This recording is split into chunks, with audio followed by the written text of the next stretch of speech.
Hello అందరికీ, ఎలా ఉన్నారు అందరూ? ఇదైతే ఫస్ట్ వ్లాగ్ వీడియో అండి నా ఛానల్లో అయితే. ఇంతకుముందు స్టిచ్చింగ్ వీడియోస్ పెడుతూ ఉంటుండే, వాటితో పాటు వ్లాగ్స్ అనేవి స్టార్ట్ చేశాను, డైలీ వ్లాగ్స్. మీరు సపోర్ట్ చేయండి అండ్ సబ్స్క్రైబ్ చేసుకోండి. ఈ వ్లాగ్ అయితే నేను సంక్రాంతి అయిపోయిన తర్వాత మా ఊరు నుండి అయితే హైదరాబాద్కి వెళ్తున్నప్పుడు తీశాను. చూసారా ఇక్కడ స్వర్ణగిరి. మేము వస్తూ పోతూ ఉంటే చూసి వెళ్ళాలి చూడాలి అనుకోవడం తప్పించి మేము ఇంతవరకు స్వర్ణగిరి వెళ్ళలే. మాకు ఎంతో దగ్గర ఇంటి ఊరు నుంచి అయితే.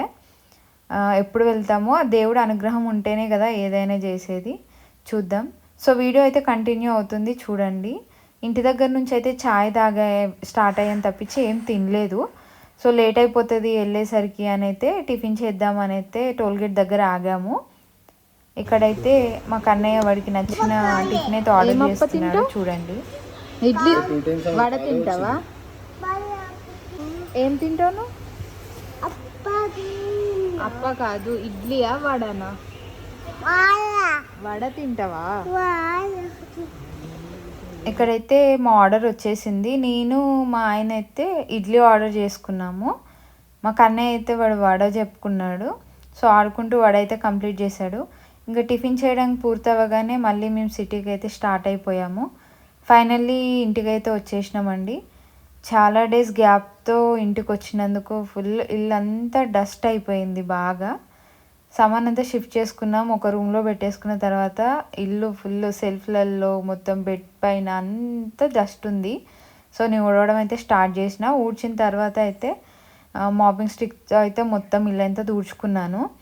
ఒక 20 డేస్ కంటే ఎక్కువ అయిందండి విలేజ్కి వెళ్ళి వచ్చేసరికి. అందుకే ఇంత డస్ట్. ఎందుకు అంటే మా హస్బెండ్ అయ్యప్ప మాలలో ఉండే అనమాట. ఆయనది జనవరి 4th ఇరుముడి ఉండే అది. అండ్ ఫెస్టివల్ తర్వాత అత్తయ్య వాళ్ళ నాన్నగారు చనిపోయారు. అవన్నీ కంప్లీట్ చేసుకొని వచ్చేసరికి అయితే ఆల్మోస్ట్ ఒక 1 month ఏమో అయింది. అందుకే ఇల్లంతా డస్ట్ ఉండిపోయింది. సో రాగానే హాల్ మొత్తం చేసుకొని మిగతా బెడ్రూమ్స్ క్లీన్ చేశాక కిచెన్లోకి అయితే వచ్చా. కిచెన్లో గిన్నెలు కూడా డస్ట్ అయిపోయినాయి. అలానే ఉంటే యూజ్ చేస్తే మాకు చిన్నోనికి ఏమైనా ఇన్ఫెక్షన్ వస్తుందని చెప్పి అయితే మళ్ళీ వాటర్తో అన్ని గిన్నెలు కడిగేసి సదిరేసుకున్నా.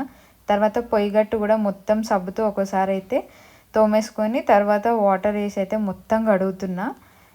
ఇంటి ముందు మాకు రోడ్ కాకుండా మట్టితో రోడ్డు ఉండడం వల్ల మొత్తం విండోస్ నుంచి కానీ ఇట్లా మొత్తం డస్ట్ అయితే నిండిపోయింది. అందుకే మళ్ళీ ఒకసారి రాగానే కడిగేసి తుడిచేసరికి చాలా పని అయిపోయింది. టైం అంతా వాటికి పోయింది అనమాట. సో నేను క్లీనింగ్ చేసేలోపు ఇంట్లో ఏం కూరగాయలు లేవు కదా అని చెప్పి జెప్టోలో కొన్ని కూరగాయలు ఆర్డర్ చేశాడు, అవైతే వచ్చేసినాయి. రాగానే కుక్కర్లో రైస్ పెట్టేసినాను. తర్వాత అయితే మన కాలీఫ్లవర్ టమాటో కర్రీ చేసేసి, చిన్నోడికి లేట్ అయిపోతుంది, టైంకి ఫుడ్ కంపల్సరీ వాడికి ఉండాలని వాడికైతే తినిపించేసిన. వాడు తిన్నాక కాసేపు మేము కూడా తిన్నాము. తిన్న తర్వాత మా హస్బెండ్ అయితే పని ఉందని బయటకు వెళ్ళేసినాడు. ఆయన వెళ్ళాక నేను కాసేపు రిలాక్స్ అయ్యి తర్వాత అయితే ఇంటి నుంచి తీసుకొచ్చిన సామాన్ అయితే సదురుకుందామని చెప్పి ఇక్కడ డబ్బాలను తీస్తున్నా. ఈ డబ్బాలో ఆల్రెడీ చూస్తున్నారు కదా, కవర్లో అయితే గోధుమ పిండి ఉండే. గోధుమ పిండి ఏంటంటే ఊర్లో అత్తమ్మ రేషన్ షాప్లో ఇచ్చే గోధుమలు ఉంటాయి కదా, అవి కడిగి ఆరబెట్టి పట్టిస్తారనమాట చపాతీస్ కోసము, టేస్ట్ బాగుంటాయి అని చెప్పి. ఇక అదైతే ఒక చిన్న డబ్బాలో వేసుకున్నా, కొద్దిగానే ఉంది అని చెప్పి. ఇక నేను ఊరి నుంచి బియ్యం వేసుకోవడానికి నా దగ్గర డబ్బా లేదని ఒక ప్లాస్టిక్ డబ్బా ఉంటే పెద్దది తెచ్చా. అందులోనే అప్పలు కూడా తీసుకొచ్చిన అనమాట. అట్లనే ఉంచితే ప్లాస్టిక్ స్మెల్ వస్తాయి అప్పలన్నీ అని ఈ స్టీల్ బాక్స్ ఏవైతే ఉన్నాయో స్టీల్ డబ్బాలు ఖాళీగానే ఉన్నాయని చెప్పి అవి క్లీన్ చేసి అందులో అయితే అప్పలన్నీ వేసేసుకుంటున్నా. ప్లాస్టిక్ డబ్బా క్లీన్ చేసి అందులో రైస్ బ్యాగ్లో ఉన్న రైస్ అయితే వేసి పెట్టేసుకున్నా. కవర్లోనే ఉంచితే ఆ రైస్ అంతా వీడు ఆడుకుంటూ కింద వారవస్తున్నాడు. అందుకని చెప్పి ఆ డబ్బాలో వేసి అయితే మూత పెట్టేసుకున్నా. ఇంకా తర్వాత ఇంటి దగ్గర నుంచి ఇంకొన్ని సామాన్లు అయితే తెచ్చిన, అవి కూడా డబ్బాలలో అయితే పెట్టుకుందామని డబ్బాలు అయితే తీస్తున్నా. మేము రీసెంట్గానే హైదరాబాద్కి షిఫ్ట్ అయ్యాం, ఒక 5 months అట్లా అవుతుంది. అందుకే ఫ్రిడ్జ్ అలాంటివి అయితే ఇంట్లో ఏం లేవు. ఇక్కడ చూస్తున్నారు కదా, ఇదైతే చింతపండు అండి. ఈ చింతపండు అయితే మేము 1 yearకి ఒకసారి సరిపడా ఒకేసారి తెచ్చి స్టోర్ చేస్తాము. సో ఇక్కడ నా దగ్గర ఇంట్లో అయిపోయిందని చెప్పి ఊరు నుంచి వచ్చేటప్పుడు అయితే కొంచెం చింతపండు తెచ్చాను, అదైతే డబ్బాలో అయితే వేసేసుకున్నాను అనమాట. అండ్ ఇంకా అక్కడ నుంచి జీలకర్ర కూడా తెచ్చాను. ఇంటి ముందు ఎవ్రీ ఫ్రైడే జీలకర్ర అల్లం ఎల్లిగడ్డ అమ్మడానికి వస్తాడనమాట ఒక అంకుల్. జీలకర్ర క్వాంటిటీ ఎక్కువ ఇస్తాడు అండ్ బాగుంటుంది అని చెప్పి ఆయన దగ్గర ఎవ్రీ టైం తీసుకొచ్చుకుంటా. ఇదైతే అల్లం వెల్లుల్లి పేస్ట్ అండి, అక్కడే పేస్ట్ చేసుకొని ఫ్రిడ్జ్ లేదు కాబట్టి ఒక నిమ్మకాయ పిండుతాను. నిమ్మకాయ పిండడం వల్ల కలర్ చేంజ్ అవ్వదు అండ్ టేస్ట్ పోదు అని చెప్పేసి తెచ్చుకుంటాను.